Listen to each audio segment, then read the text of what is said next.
anh ấy hãy cho nhất thả bồi diệt chung miền lùn yêu non tòng non cua lành chim bây giờ chẳng tỉa chưa thình đông chỉ cầu chân bồi diệt tài ý hết bởi anh tốt chuẩn chết bị tài cáo dung chen bây giờ chiếu như vậy yêu sinh dung chúa chật chúa từ giết minh thả từ phàm nhiều phía trên con chiếu chờ hùng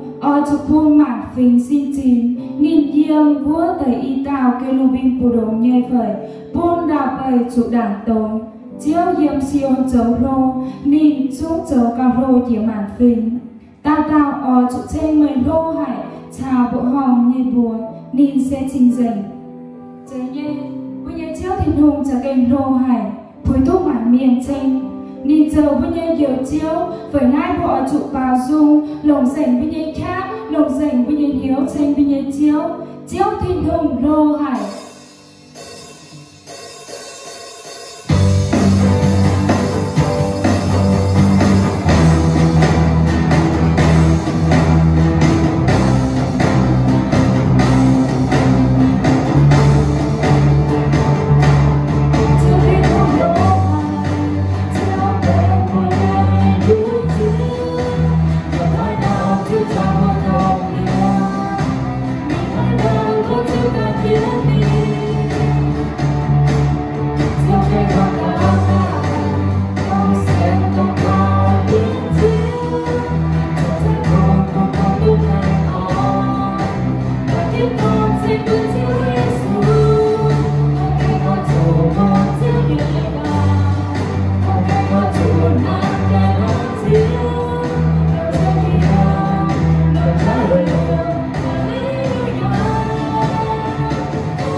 chạy nghe không mai đủ tiền cho hắn cùng bùa hà mình thu thả chẳng tiền bôi ở chủ xiên khá bên nghe kỳ tụ chiếu Giêsu về chủ nên càng chờ cháu.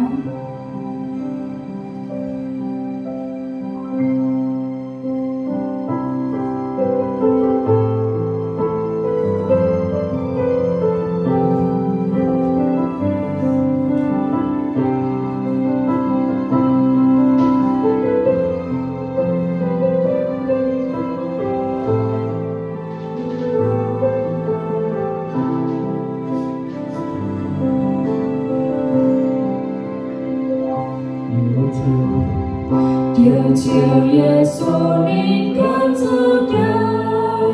hãy thao cất những niềm mình, vua ta chiều mai cảm riêng. Bởi ô xin ai hãy quên nhiều, cho mãi lang thang lòng, và chiều Giêsu an nhiều chiều Giêsu các nắng dương lên.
Mình dấu cháu tỏ trên như bùa mình